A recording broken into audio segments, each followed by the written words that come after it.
नानक अंगद गुरु अमरदास पगबंद रामदास अर्जन गुरु बर श्री हर गोबिंद। हरि राय हर कृष्ण गुर तेग बहादुर चंद दसवें गोबिंद सिंह गुर नमो चरण अरबिंद। हरि राय हर कृष्ण गुर तेग बहादुर चंद दसवें गोबिंद सिंह गुर नमो चरण अरबिंद। जिसमें है अमृत ज्ञान है माणक भगत बैराग श्री गुरु ग्रंथ साहिब उदद बंदों कर अनुराग। सतगुर मम बेरी कटहो निज बेरी परचार। यह बेरी होए भव सफल बिन बेरी कर पार। एक अंकार सतगुरु तेह प्रसाद सच होए। वाहे गुरु जी की फतेह बिघ्न विनाशन सोए। एक अंकार सतगुरु तेह प्रसाद सच होए। वाहे गुरु जी की फतेह बिघ्न विनाशन सोए। धन धन सच्चे पातशाह गरीब नवाज दीन दुनिया दे मालिक चवर छतर तखत दे मालिक समरथ गुरु परतख गुरु दीन दयाल कृपाल अंतरजामी पूरन पार ब्रह्म परमेश्वर वाहिगुरु अकाल पुरख सबरूप सच्चे पातशाह दासां गरीबां सिखां सेवकां दे उत्ते सदा किरपा करन वाले दया करन वाले रहमतां करन वाले धन धन अंतरजामी सच्चे पातशाह सुख निधान धन धन सतगुरु गरीब नवाज धन धन श्री गुरु ग्रंथ साहिब जी महाराज। धन श्री गुरु ग्रंथ साहिब जी महाराज। धन धन श्री गुरु ग्रंथ साहिब जी महाराज। धन धन श्री गुरु ग्रंथ साहिब जी महाराज। सच्चे पातशाह महाराज जी ने कृपा की है बख्शिश की है। ਆਪਾਂ ਸਾਰਿਆਂ ਨੂੰ ਸੱਚੇ ਪਾਤਸ਼ਾਹ ਜੀ ਦੀ ਪਵਿੱਤਰ ਪਾਵਨ ਹਾਜ਼ਰੀ ਵਿੱਚ ਬੈਠ ਕੇ ਸਤਿਗੁਰੂ ਜੀ ਦੇ ਦਰਸ਼ਨ ਕਰਨ ਦਾ ਸੰਗਤ ਕਰਨ ਦਾ ਸੁਭਾਗ ਸਮਾਂ ਪ੍ਰਾਪਤ ਹੋਇਆ ਹੈ। ਬੜੇ ਹੀ ਪਿਆਰ ਨਾਲ ਸਾਰੀ ਸੰਗਤ ਗੱਜ ਕੇ ਕਹੋ ਧੰਨ ਧੰਨ ਸ਼੍ਰੀ ਗੁਰੂ ਗ੍ਰੰਥ ਸਾਹਿਬ ਜੀ ਮਹਾਰਾਜ। ਧੰਨ ਧੰਨ ਸ਼੍ਰੀ ਗੁਰੂ ਗ੍ਰੰਥ ਸਾਹਿਬ ਜੀ ਮਹਾਰਾਜ। ਸੱਚੇ ਪਾਤਸ਼ਾਹ ਜੀ ਨੇ ਕਿਰਪਾ ਕੀਤੀ। ਹਜ਼ੂਰ ਗਰੀਬ ਨਵਾਜ ਸੱਚੇ ਪਾਤਸ਼ਾਹ ਸ੍ਰੀ ਗੁਰੂ ਅੰਗਦ ਦੇਵ ਮਹਾਰਾਜ ਜੀ ਦੀ ਕਥਾ ਆਪ ਜੀ ਸਿੱਖ ਸੰਗਤਾਂ ਬੜੇ ਹੀ ਪਿਆਰ ਨਾਲ ਸਰਵਣ ਕਰ ਰਹੇ ਹੋ। ਪਹਿਲਾਂ ਪਿਆਰ ਨਾਲ ਸਾਰੀ ਸੰਗਤ ਗੱਜ ਕੇ ਫਤਿਹ ਬੁਲਾਓ। ਵਾਹਿਗੁਰੂ ਜੀ ਕਾ ਖਾਲਸਾ ਵਾਹਿਗੁਰੂ ਜੀ ਕੀ ਫਤਿਹ। ਸੱਚੇ ਪਾਤਸ਼ਾਹ ਗਰੀਬ ਨਵਾਜ ਧੰਨ ਧੰਨ ਧੰਨ ਸਤਿਗੁਰੂ ਅੰਤਰਜਾਮੀ ਸੁੱਖਾਂ ਦੇ ਸਾਗਰ श्री गुरु अंगद देव साहब जी महाराज श्री खडूर साहब जी की धरती ते सिख संगतां नूं तार रहे हैं। गुरु अंगद देव महाराज जी के समय जिहड़े जिहड़े महान सिख होए भाई साहब भाई संतोख सिंह जी उन्हां दी कथा लिख रहे हैं। वो आपां ने सरवण कीती जी। महाराज जी दे हजूरी सिख सन जिन्हां दा नाम सी भाई जीवा जी। भाई जीवा जी सच्चे पातशाह महाराज गरीब नवाज जी नूं प्रशादा पानी छकाउंदे सन। महाराज गरीब नवाज जी नूं एक दिन कहण लगे महाराज हनेरी बड़ी चल रही है हनेरी बहुत चल रही है आप कृपा करो हनेरी रोक दिओ ताकि मैं प्रशादा तैयार कर लवां। महाराज कहण लगे भाई जीवा जी इस समय इस हनेरी नाल होर भी बड़े काम हो रहे हैं। ਉਹ ਪ੍ਰਸੰਗ ਸਾਰਾ ਸੁਣਿਆ ਜਿਵੇਂ ਜਿਵੇਂ ਮਹਾਰਾਜ ਨੇ ਦੱਸਿਆ। ਮੁੱਖ ਮਸਲਾ ਇਹ ਦੱਸਿਆ ਵੀ ਤਾਕਤ ਹੁੰਦਿਆਂ ਹੋਇਆਂ ਵੀ ਵਾਹਿਗੁਰੂ ਦੇ ਭਾਣੇ ਵਿੱਚ ਰਹਿਣਾ ਜੀ। ਜਿਹੜੀ ਗੱਲ ਸਾਨੂੰ ਸਮਝ ਨਹੀਂ ਆ ਰਹੀ ਪਿਆਰਿਓ ਸਾਨੂੰ ਸਮਝ ਨਹੀਂ ਆ ਰਹੀ ਬੜਿਆਂ ਦਾ ਉਹਦੇ ਵਿੱਚ ਭਲਾ ਹੁੰਦਾ ਜੀ। ਗੁਰਸਿੱਖ ਕਦੀ ਵੀ ਉਸ ਵਾਹਿਗੁਰੂ ਦੇ ਭਾਣੇ ਨੂੰ ਬੁਰਾ ਨਾ ਆਖੇ ਜੀ।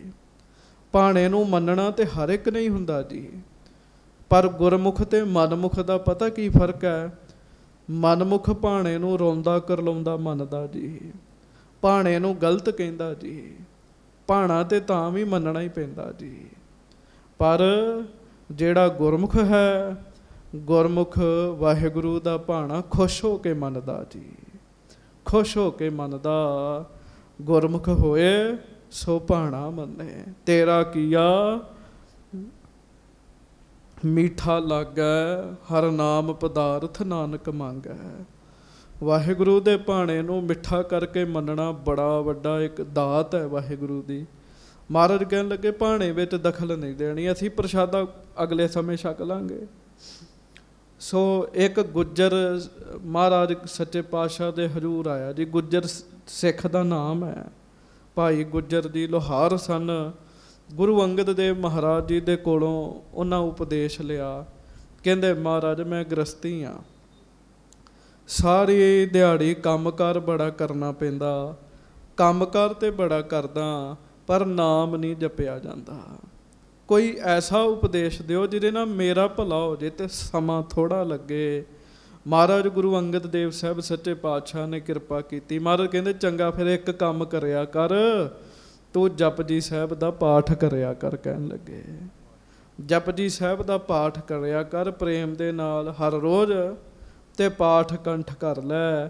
ਕੰਮਕਾਰ ਕਰਦਿਆਂ ਵੀ ਜਿੰਨੇ ਪਾਠ ਜਪਜੀ ਸਾਹਿਬ ਦੇ ਹੋ ਜਾਣ ਚੰਗੀ ਗੱਲ ਹੈ। ਹੌਲੀ ਹੌਲੀ ਜਪਜੀ ਸਾਹਿਬ ਦੇ ਅਰਥਾਂ ਨੂੰ ਵਿਚਾਰੀ, ਸਵਾਸ ਸਵਾਸ ਜਪਜੀ ਸਾਹਿਬ ਨੂੰ ਅੰਦਰ ਟਿਕਾ ਲਈ, ਤੇਰਾ ਭਲਾ ਹੋ ਜਾਏਗਾ। ਆਏ ਹੋਏ ਜਗਿਆਸੂ ਨੂੰ ਘਰੋਂ ਖਾਲੀ ਨਹੀਂ ਮੋੜਨਾ। ਗੁਰਸਿੱਖਾਂ ਦੀ ਸੇਵਾ ਕਰੀ, ਰੱਬ ਦੇ ਪਿਆਰਿਆਂ ਦੀ ਸੇਵਾ ਕਰੀ, ਤੇਰਾ ਭਲਾ ਹੋ ਜਾਏਗਾ ਜੀ। ਸੰਗਤ ਜੀ ਇਹ ਕੰਮ ਤੇ ਆਪਾਂ ਸੌਖੇ ਹੀ ਕਰ ਸਕਦੇ ਹਾਂ ਜੀ। ਆਏ ਗਏ ਨੂੰ ਖਾਲੀ ਨਾ ਮੋੜੀਏ ਜੀ, ਰੱਬ ਦੇ ਪਿਆਰਿਆਂ ਦੀ ਸੇਵਾ ਕਰੀਏ। ਤੇ ਜਪਜੀ ਸਾਹਿਬ ਨੂੰ ਪੜ੍ਹਨ ਲੱਗਿਆਂ ਵੱਧ ਤੋਂ ਵੱਧ ਅੱਧਾ ਘੰਟਾ ਲੱਗ ਜਾਏਗਾ, ਕੋਈ ਹੌਲੀ ਹੌਲੀ ਪੜ੍ਹੇਗਾ ਜੀ। ਮਹਾਰਾਜ ਨੇ ਬੜਾ ਸੌਖਾ ਉਪਦੇਸ਼ ਦਿੱਤਾ ਭਾਈ ਗੁੱਜਰ ਜੀ ਨੂੰ। ਸੋ ਹੁਣ ਇਹਦੇ ਤੋਂ ਅੱਗੇ ਜੋ ਮਹਾਰਾਜ ਗੁਰੂ ਅੰਗਦ ਦੇਵ ਸਾਹਿਬ ਜੀ ਦੀ ਕਥਾ ਵਿਚਾਰ ਹੈ, ਸਤਿਗੁਰੂ ਜੀ ਦਾ ਪਵਿੱਤਰ ਇਤਿਹਾਸ ਹੈ, ਆਓ ਬੜੇ ਪਿਆਰ ਦੇ ਨਾਲ ਸਰਵਣ ਕਰੀਏ। ਸਾਰੀ ਸੰਗਤ ਰਸਨਾ ਨੂੰ ਕਰੋ ਪਵਿੱਤਰ, ਗੱਜ ਕੇ ਕਹੋ ਧੰਨ ਧੰਨ ਸ੍ਰੀ ਗੁਰੂ ਅੰਗਦ ਦੇਵ ਸਾਹਿਬ ਜੀ ਮਹਾਰਾਜ। ਧੰਨ ਧੰਨ ਸ੍ਰੀ ਗੁਰੂ ਅੰਗਦ ਦੇਵ ਸਾਹਿਬ ਜੀ ਮਹਾਰਾਜ। ਧੰਨ ਧੰਨ ਸ੍ਰੀ ਗੁਰੂ ਅੰਗਦ ਦੇਵ ਸਾਹਿਬ ਜੀ ਮਹਾਰਾਜ। ਧੰਨ ਧੰਨ ਸ੍ਰੀ ਗੁਰੂ ਅੰਗਦ ਦੇਵ ਸਾਹਿਬ ਜੀ ਮਹਾਰਾਜ। ਧੰਨ ਧੰਨ ਸ੍ਰੀ ਗੁਰੂ ਅੰਗਦ ਦੇਵ ਸਾਹਿਬ ਜੀ ਮਹਾਰਾਜ। ਧੰਨ ਧੰਨ ਸ੍ਰੀ ਗੁਰੂ ਅੰਗਦ ਦੇਵ ਸਾਹਿਬ ਜੀ। ਬੜੇ ਹੀ ਪਿਆਰ ਨਾਲ ਗੱਜ ਕੇ ਕਹੋ ਸਤਨਾਮ ਸ੍ਰੀ ਵਾਹਿਗੁਰੂ ਸਾਹਿਬ ਜੀ। ਹਾਂਜੀ, ਸ਼੍ਰੀ ਵਾਹਿਗੁਰੂ ਸਾਹਿਬ ਜੀ। ਇੱਕ ਨਾਈ ਧੀਆਂ ਚੱਲ ਆਇਓ। ਹਜੂਰ ਮਹਾਰਾਜ ਧੰਨ ਗੁਰੂ ਅੰਗਦ ਦੇਵ ਸਾਹਿਬ ਜੀ ਦੀ ਹਜ਼ੂਰੀ ਵਿੱਚ ਖਡੂਰ ਸਾਹਿਬ ਜੀ ਦੀ ਧਰਤੀ ਤੇ ਇੱਕ ਸਿੱਖ ਚੱਲ ਕੇ ਆਇਆ, ਜਿਹਦਾ ਨਾਮ ਹੈ ਭਾਈ ਧੀਆਂ ਜੀ। ਗੱਜ ਕੇ ਆਖੋ ਵਾਹਿਗੁਰੂ ਵਾਹਿਗੁਰੂ। ਭਾਈ ਧੀਆਂ ਜੀ ਚੱਲ ਕੇ ਆਏ ਹੈ ਮਹਾਰਾਜ ਗਰੀਬ ਨਵਾਜ ਸੱਚੇ ਪਾਤਸ਼ਾਹ ਜੀ ਦੀ ਹਜ਼ੂਰੀ ਵਿੱਚ। ਕੰਮਕਾਰ ਜਿਹੜਾ ਉਹਨਾਂ ਦਾ ਨਾਈ ਵਾਲਾ ਹੈ ਜੀ।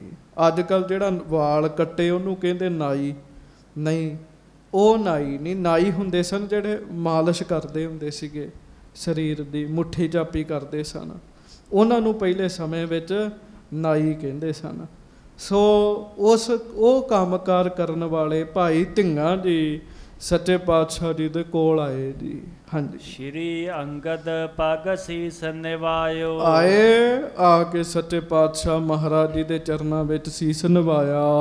ਬੈਠ ਗਇਓ ਟਿਗ ਸਿੱਖ ਗਨ ਹੇਰੇ। ਤੇ ਬੈਠ ਕੇ ਭਾਈ ਧੀਆਂ ਜੀ ਸਿੱਖਾਂ ਨੂੰ ਵੇਖਣ ਲੱਗ ਪਏ ਜੀ, ਗੁਰਸਿੱਖਾਂ ਦੇ ਦਰਸ਼ਨ ਕਰਨ ਲੱਗ ਪਏ ਜੀ। ਹਾਂਜੀ, ਕਰਹਿ ਪਰਸ ਪਰ ਸੇਵਕ ਨੇਰੇ। ਕਿਵੇਂ ਸਿੱਖ ਆਪਸ ਵਿੱਚ ਮਿਲ ਕੇ ਸੇਵਾ ਕਰਦੇ ਜੀ। ਗੁਰਸਿੱਖਾਂ ਦੀ ਸੇਵਾ ਵੇਖ ਵੇਖ ਕੇ ਨਾ ਜੀ ਤੇ ਭਾਈ ਧੀਆਂ ਜੀ ਬੜੇ ਖੁਸ਼ ਹੋਣ ਜੀ। ਹਾਂਜੀ, ਤਿੰਨ ਮਹਿ ਮਿਲ ਸੇਵਾ ਕਹੋ ਲਾਗਿਓ। ਹਾਂਜੀ, ਭਲੀ ਜਾਨ ਕਰ ਉਰ ਅਨੁਰਾਗਿਓ। ਪਿਆਰਿਓ ਜ਼ਿੰਦਗੀ ਵਿੱਚ ਜਿਨ੍ਹਾਂ ਦੇ ਭਾਗ ਚੰਗੇ ਹੁੰਦੇ ਆ ਨਾ, ਉਹਨਾਂ ਨੂੰ ਕਹਿਣ ਦੀ ਲੋੜ ਨਹੀਂ ਪੈਂਦੀ, ਉਹ ਆਪੇ ਸੇਵਾ ਸਿਮਰਨ 'ਚ ਲੱਗ ਜਾਂਦੇ ਜੀ। ਭਾਈ ਧੀਆਂ ਜੀ ਨੇ ਗੁਰੂ ਅੰਗਦ ਦੇਵ ਮਹਾਰਾਜ ਜੀ ਦੀ ਹਜ਼ੂਰੀ ਵਿੱਚ ਆ ਕੇ ਸਿੱਖਾਂ ਨੂੰ ਵੇਖਿਆ ਜੀ, ਸੇਵਾ ਕਰਦਿਆਂ ਵੇਖਿਆ ਜੀ। ਭਾਈ ਧੀਆਂ ਜੀ ਬੜੇ ਖੁਸ਼ ਹੋਏ ਜੀ। ਤੇ ਪਿਆਰਿਓ, ਗੁਰਸਿੱਖਾਂ ਨੂੰ ਸੇਵਾ ਕਰਦਿਆਂ ਕਰਦਿਆਂ ਵੇਖ ਕੇ ਤੇ ਭਾਈ ਧੀਆਂ ਜੀ ਦੇ ਮਨ ਵਿੱਚ ਵੀ ਫੁਰਨਾ ਬਣਿਆ ਵੀ ਮੈਂ ਵੀ ਸੇਵਾ ਕਰਾਂ। ਗੱਜ ਕੇ ਆਖੋ ਵਾਹਿਗੁਰੂ। ਸੰਗਤ ਦਾ ਪ੍ਰਤਾਪ 'ਚ, ਸੰਗਤ ਦਾ ਮੈਂ ਵੀ ਸੇਵਾ ਕਰਾਂ। ਕਈਆਂ ਨੂੰ ਕਹਿ ਕੇ ਸੇਵਾ ਕਰਾਉਣੀ ਪੈਂਦੀ, ਕੰਮ ਸਾਹਮਣੇ ਹੋਏਗਾ ਪਰ ਕਹਿਣਾ ਪਏਗਾ। ਪਰ ਭਾਈ ਧੀਆਂ ਜੀ ਨੂੰ ਕਹਿਣ ਦੀ ਲੋੜ ਨਹੀਂ ਪਈ ਜੀ। ਭਾਗ ਉਤਮ ਜੀ ਆਪੇ ਹੀ ਸੇਵਾ ਦੇ ਵਿੱਚ ਲੱਗ ਗਏ। ਸੇਵਾ ਕਰਨ ਵਿੱਚ ਉਹਨਾਂ ਦਾ ਪਿਆਰ ਜਾਗ ਪਿਆ ਜੀ। ਹਾਂਜੀ। ਤਪਤ ਨੀਰ ਕਰਵਾਏ ਸਨਾਨ। ਤੇ ਫਿਰ ਪਤਾ ਕਿਹੜੀ ਸੇਵਾ ਸ਼ੁਰੂ ਕੀਤੀ ਜੀ? ਮਹਾਰਾਜ ਦੀ ਹਜ਼ੂਰੀ 'ਚ ਰਹਿ ਕੇ ਨਾ ਜੀ, ਤੇ ਗਰਮ ਜਲ ਕਰਾ ਕੇ ਗੁਰਸਿੱਖਾਂ ਨੂੰ, ਬਜ਼ੁਰਗਾਂ ਨੂੰ ਇਸ਼ਨਾਨ ਕਰਵਾਉਣਾ ਜੀ। ਹਾਂਜੀ। ਵਸਤਰ ਪਖਾਰਹਿ ਬਲ ਕਰ ਹਾਨ। ਤੇ ਹੋਰ ਸੇਵਾ ਕਿਹੜੀ ਕੀਤੀ ਸੰਗਤ ਜੀ? ਭਾਈ ਧੀਆਂ ਜੀ ਗੁਰਸਿੱਖਾਂ ਦੇ ਬਸਤਰਾਂ ਦੀ ਸੇਵਾ ਕਰਦੇ ਜੀ, ਧੋਣ ਦੀ ਸੇਵਾ ਜੀ। ਵੇਖ ਲਓ ਅੱਜ ਕੋਈ ਕਿਸੇ ਦੂਜੇ ਦੇ ਧੋਂਦਾ ਜੀ? ਪਹਿਲੇ ਸਮੇਂ ਵਿੱਚ ਸਿੱਖ ਇੱਕ ਦੂਜੇ ਦੇ ਬਸਤਰ ਧੋ ਦਿੰਦੇ ਸਨ ਜੀ। ਬਸਤਰ ਧੋਣੇ, ਮਲ ਮਲ ਕੇ ਬਸਤਰਾਂ ਨੂੰ ਧੋਣਾ ਗੁਰੂ ਘਰਦਿਆਂ ਨੂੰ। ਹਾਂਜੀ। ਚਰਨ ਚਾਪ ਹਾਂਕਤ ਹੈ ਬਾਇਓ। ਫਿਰ ਜਿਹੜੇ ਬਜ਼ੁਰਗ ਸਨ ਭਾਈ ਧੀਆਂ ਜੀ, ਉਹਨਾਂ ਦੇ ਚਰਨ ਘੁੱਟਦੇ ਹੁੰਦੇ ਸੀਗੇ ਜੀ। ਉਹਨਾਂ ਦੇ ਚਰਨ ਘੁੱਟਣੇ, ਫਿਰ ਇਕੱਲੇ ਚਰਨ ਹੀ ਨਹੀਂ ਘੁੱਟਣੇ, ਪੱਖਾ ਝੱਲਣਾ ਜੀ। ਪੱਖਾ ਝੱਲਣ ਦੀ ਸੇਵਾ ਕਰਨ ਲੱਗ ਪਏ। ਹਾਂਜੀ। ਬਾਸਨ ਧੋਵੈ ਮਾਂਝ ਬਨਾਇਓ। ਫਿਰ ਭਾਂਡੇ ਧੋਣੇ ਜੀ, ਬਰਤਨ ਮਾਂਜਣੇ ਬੜੇ ਪਿਆਰ ਨਾਲ। ਪਿਆਰ ਨਾਲ ਤੇ ਇੱਕ ਹੀ ਸੇਵਾ ਕਰ ਲੇ ਬੰਦਾ ਤਾਂ ਉਹਦੇ ਪੁੰਨ ਬਣ ਜਾਂਦੇ ਜੀ। ਤੁਸੀਂ ਸੇਵਾ ਕਰੋ ਤੇ ਕਰੋ ਪ੍ਰੇਮ ਨਾਲ ਜੀ। ਭਾਵੇਂ ਭਾਂਡੇ ਹੀ ਮਾਂਜਦੇ ਹੋ ਗੁਰੂ ਘਰ, ਬਹੁਤਾ ਸਮਾਂ ਨਹੀਂ, 15 ਮਿੰਟ ਦਾ ਬੰਦਾ ਨੇਮ ਬਣਾਵੇ ਜੀ। ਹਾਂਜੀ। ਚਰਨ ਘੁੱਟਣ ਦੀ ਸੇਵਾ, ਪੱਖਾ ਝੱਲਣ ਦੀ ਸੇਵਾ, ਬੜੀ ਸੇਵਾ ਜੀ ਹੈ। ਤੇ ਭਾਈ ਧੀਆਂ ਜੀ ਬੜੇ ਚਾਅ ਨਾਲ ਕਰਨ ਲੱਗੇ। ਹੁਣ ਤੇ ਕੋਈ ਚਰਨ ਵੀ ਨਹੀਂ ਕਟਵਾਉਂਦਾ, ਤੇ ਜ਼ਮਾਨਾ ਉਹੋ ਜਿਹਾ ਨਹੀਂ। ਤੇ ਸੰਗਤ ਜੀ ਪੱਖਾ ਝੱਲਣ ਦੀ ਬੜੀ ਸੇਵਾ ਸੀ। ਹੁਣ ਪੱਖਾ ਝੱਲਣ ਦੀ ਸੇਵਾ ਵੀ ਨਹੀਂ ਰਹੀ ਜੀ, ਬਹੁਤ ਘਟ ਗਿਆ ਕੰਮ ਜੀ। ਹਾਂਜੀ। ਕਬ ਕਬ ਗੁਰ ਕੀ ਸੇਵਾ ਪਾਏ। ਗੁਰ ਸਿੱਖਾਂ ਦੀ ਸੇਵਾ ਕਰਦਿਆਂ ਕਰਦਿਆਂ ਕਰਦਿਆਂ ਕਰਦਿਆਂ ਭਾਈ ਧੀਆਂ ਜੀ ਉੱਤੇ ਰੱਬ ਦੀ ਮਿਹਰ ਹੋਈ, ਤੇ ਕਦੀ ਕਦੀ ਉਹਨਾਂ ਨੂੰ ਗੁਰੂ ਅੰਗਦ ਦੇਵ ਮਹਾਰਾਜ ਜੀ ਦੀ ਸੇਵਾ ਕਰਨ ਦਾ ਮੌਕਾ ਮਿਲ ਜਾਣਾ ਜੀ। ਸਤਿਗੁਰੂ ਜੀ ਦੀ ਸੇਵਾ ਕਰਨ ਦਾ ਮੌਕਾ ਨਾ ਜੀ ਜਿਹੜਾ, ਇਹ ਬੜੀ ਕੀਮਤੀ ਗੱਲ ਹੈ। ਭਾਈ ਧੀਆਂ ਜੀ ਨੂੰ ਗੁਰੂ ਸਾਹਿਬ ਦੀ ਸੇਵਾ ਦਾ ਮੌਕਾ ਮਿਲ ਗਿਆ ਜੀ। ਹਾਂਜੀ। ਮਹਾ ਪ੍ਰੇਮ ਤੇ ਕਰਹਿ ਬਨਾਏ। ਜਦੋਂ ਵੀ ਭਾਈ ਧੀਆਂ ਜੀ ਨੂੰ ਗੁਰੂ ਸਾਹਿਬ ਜੀ ਦੀ ਸੇਵਾ ਦਾ ਮੌਕਾ ਮਿਲਣਾ, ਆਪਣੇ ਵੱਡੇ ਭਾਗ ਜਾਣਨੇ। ਬੜੇ ਪਿਆਰ ਨਾਲ ਸੇਵਾ ਕਰਨੀ, ਬੜੇ ਪ੍ਰੇਮ ਨਾਲ ਸੇਵਾ ਕਰਨੀ ਸੱਚੇ ਪਾਤਸ਼ਾਹ ਜੀ ਦੀ। ਹਾਂਜੀ। ਇੱਕ ਦਿਨ ਸ਼੍ਰੀ ਅੰਗਦ ਕੇ ਪਾਸ। ਪਹਿਲਾਂ ਤੇ ਕਹਿਣ ਦੀ ਹਿੰਮਤ ਨਹੀਂ ਪੈਂਦੀ ਜੀ ਬੰਦੇ ਦੀ ਜੀ। ਪਰ ਜਦੋਂ ਮਹਾਰਾਜ ਨੇ ਆਪਣੇ ਨੇੜੇ ਲਾਇਆ ਨਾ ਜੀ ਭਾਈ ਧੀਆਂ ਜੀ ਨੂੰ, ਤੇ ਭਾਈ ਧੀਆਂ ਜੀ ਇੱਕ ਦਿਨ ਫਿਰ ਮਹਾਰਾਜ ਸੱਚੇ ਪਾਤਸ਼ਾਹ ਜੀ ਨੂੰ ਬੜੀ ਨਿਮਰਤਾ ਦੇ ਨਾਲ ਹੱਥ ਜੋੜ ਕੀਨੀ ਅਰਦਾਸ। ਹੱਥ ਜੋੜ ਕੇ ਤੇ ਅਰਦਾਸ ਕਰਨ ਲੱਗੇ ਜੀ। ਮਹਾਰਾਜ ਨੂੰ ਬੇਨਤੀ ਕੀਤੀ ਭਾਈ ਧੀਆਂ ਜੀ ਨੇ। ਹਾਂਜੀ। ਸ਼੍ਰੀ ਸਤਿਗੁਰ ਮੁਝ ਦੇਹੋ ਉਪਦੇਸ਼। ਹੇ ਸੱਚੇ ਪਾਤਸ਼ਾਹ ਗਰੀਬ ਨਵਾਜ, ਮਹਾਰਾਜ ਮੇਰੇ ਤੇ ਕਿਰਪਾ ਕਰੋ ਤੇ ਮੈਨੂੰ ਉਪਦੇਸ਼ ਦਿਓ। ਗੱਜ ਕੇ ਆਖੋ ਵਾਹਿਗੁਰੂ। ਮੈਨੂੰ ਮਾਫ ਕਰਿਓ, ਮੈਨੂੰ ਕਹਿਣਾ ਪੈ ਰਿਹਾ। ਸੰਗਤ ਜੀ ਗੱਲਾਂ ਬਾਤਾਂ ਦੀ ਤੇ ਬੜੀ ਸਾਂਝ 'ਚ, ਤੇ ਉਪਦੇਸ਼ ਦੀ ਸਾਂਝ ਨਹੀਂ 'ਚ ਹੈਗੀ। ਉਪਦੇਸ਼ ਨਹੀਂ ਕੋਈ ਲੈਂਦਾ ਜੀ, ਸਿੱਖ ਮਤ ਨਹੀਂ ਲੈਂਦਾ। ਜੇ ਕਿਸੇ ਨੂੰ ਕਹਿ ਵੀ ਦਿਓ ਤਾਂ ਤੁਸੀਂ ਇੱਕ ਗੱਲ ਬੜੀ ਸੁਣੀ ਹੋਏਗੀ ਲੋਕਾਂ ਦੇ ਮੁਖੋਂ ਵੀ ਮੈਨੂੰ ਬਹੁਤਾ ਉਪਦੇਸ਼ ਨਾ ਦਿਓ, ਇਹ ਗੱਲ ਸੁਣੀ ਹੋਏਗੀ। ਉਪਦੇਸ਼ ਮਤਲਬ ਸਿੱਖ ਮਤ ਜੀ। ਹੇ ਸੱਚੇ ਪਾਤਸ਼ਾਹ, ਮਹਾਰਾਜ ਮੇਰੇ ਤੇ ਕਿਰਪਾ ਕਰੋ ਤੇ ਮੈਨੂੰ ਸਿੱਖ ਮਤ ਦਿਓ, ਮੈਂ ਕੀ ਕਰਿਆ ਕਰਾਂ। ਹਾਂਜੀ, ਜਿਸ ਤੇ ਮਿਟਹਿ ਕਲੇਸ਼ ਅਸ਼ੇਸ਼, ਜਿਹੜੇ ਕਰਕੇ ਮੇਰੇ ਵੀ ਕਲੇਸ਼ ਮਿਟ ਜਾਣ। ਹਰ ਬੰਦੇ ਦੀ ਜ਼ਿੰਦਗੀ 'ਚ ਹੁੰਦੇ ਆ, ਗੱਜ ਕੇ ਆਖੋ ਵਾਹਿਗੁਰੂ। ਕਲੇਸ਼, ਦੁੱਖ, ਪਰੇਸ਼ਾਨੀਆਂ ਮਹਾਰਾਜ ਮੇਰੀਆਂ ਮਿਟ ਜਾਣ ਸੱਚੇ ਪਾਤਸ਼ਾਹ। ਹਾਂਜੀ, ਸ਼੍ਰੀ ਸੁਨ ਸ਼੍ਰੀ ਮੁਖ ਤੇ ਤਬ ਫੁਰਮਾਇਓ। ਧੰਨ ਗੁਰੂ ਅੰਗਦ ਦੇਵ ਮਹਾਰਾਜ ਜੀ ਨੇ ਗੱਲ ਸੁਣੀ। ਭਾਈ ਧੀਆਂ ਜੀ ਦੇ ਪੁੰਨ ਬਣ ਚੁੱਕੇ ਸਨ। ਮਹਾਰਾਜ ਗਰੀਬ ਨਵਾਜ ਜੀ ਨੇ ਕਿਰਪਾ ਕੀਤੀ ਜੀ ਫਿਰ ਉਹਨਾਂ ਤੇ। ਹਾਂਜੀ, ਗੁਰੂ ਗੋਰ ਮਹਿ ਜੋ ਚੱਲ ਆਇਓ। ਮਹਾਰਾਜ ਸੱਚੇ ਪਾਤਸ਼ਾਹ ਗਰੀਬ ਨਵਾਜ ਕਹਿਣ ਲੱਗੇ, ਗੁਰੂ ਗੋਰ ਮਹਿ ਜੋ ਚੱਲ ਆਇਓ। ਮਹਾਰਾਜ ਕਹਿਣ ਲੱਗੇ ਆ, ਭਾਈ ਜਿਹੜਾ ਗੁਰੂ ਰੂਪੀ ਕਬਰ ਵਿੱਚ ਆ ਜਾਵੇ ਜੀ। ਅਸਲ ਵਿੱਚ ਭਾਈ ਧੀਆਂ ਜੀ ਆਏ ਨਾ ਚੱਲ ਕੇ ਗੁਰੂ ਘਰ।